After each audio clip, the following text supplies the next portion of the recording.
My hand hurt so much. The little girl's cry pierced the air, her tiny body crouched on the cold kitchen floor as tears streamed down her cheeks. She pressed a rag to the puddle of spilled water, her small fingers red and trembling. The silver bucket lay tipped over beside her, a silent witness to her mistake. Before we move further into this story, let us know in the comments where you're watching from. We'd love to hear. Let's dive in. Hovering over her, a woman in a crimson dress loomed like a shadow. Her voice cracked like a whip. Pathetic. You can't even clean properly. Look at this mess.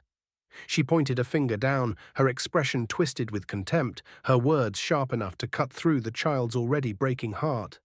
The little girl sobbed harder, clutching her hand as if the pain of scrubbing had broken something inside her. Her shoulders shook. I'm sorry. I didn't mean to spill. But the apology only made the woman's fury burn brighter. You're nothing but a burden, the woman hissed, her voice echoing against the pristine white cabinets. No wonder no one wants you around.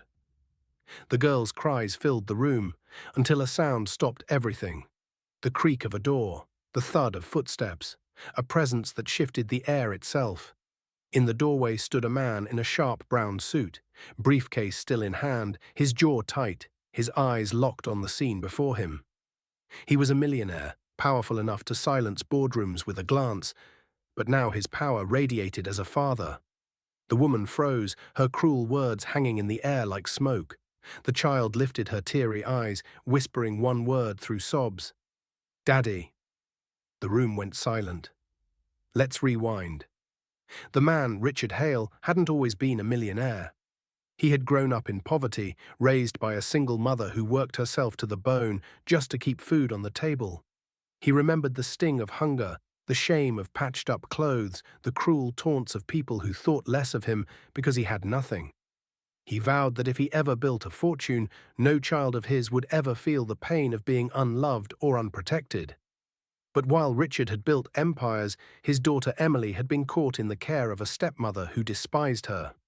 He had overlooked it, too busy with meetings and deals, until now. Until this very moment when the cries of his daughter cracked something deep inside him. Richard's voice was quiet, but it carried like thunder. What did you just say to my daughter? The woman stammered, her arrogance melting into fear. Richard, it was nothing. She spilled water. She was crying for attention. I was just... But Richard stepped forward, his briefcase hitting the floor with a heavy thud. His eyes, cold as steel, never left her face. You raised your voice at her. You made her cry. You called her a burden. The woman's lips trembled. I didn't mean... He cut her off with a roar that shook the kitchen. You don't ever speak to Emily that way again. Ever. Then his tone shifted as he knelt beside his daughter. The millionaire, the ruthless tycoon feared in boardrooms, now spoke with a gentleness that could break the hardest heart. Sweetheart, he whispered, pulling her tiny hands into his. Show me. Where does it hurt? Her sobs slowed as she lifted her small hand, red and sore from scrubbing the floor. He kissed her fingers tenderly, as if sealing away the pain. You never have to do this again, he promised. Not while I'm here.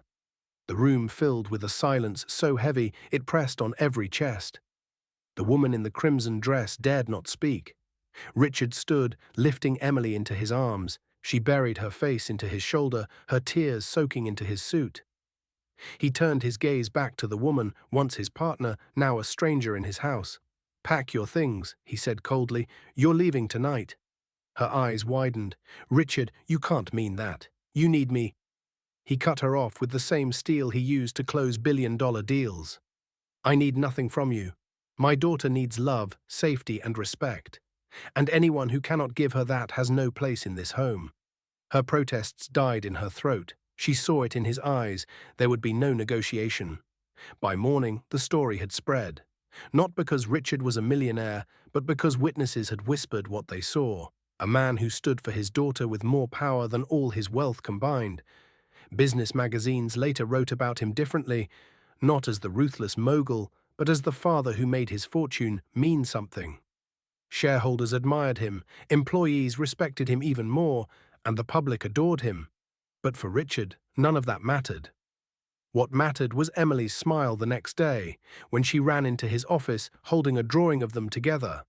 At the top, in crayon, she had written, "Daddy, my hero." And that's the truth. Money builds houses, but love builds homes. Titles impress strangers, but actions protect the ones who matter most. That night, Emily's cries silenced a woman's cruelty and awakened a father's promise that his daughter would never again feel small, never again be unloved, and never again be forced to scrub away her worth. Because a real millionaire doesn't measure wealth in dollars, but in the tears he wipes away from his child's face. If this story touched you, don't forget to like the video, subscribe to the channel, and let us know how you feel in the comments.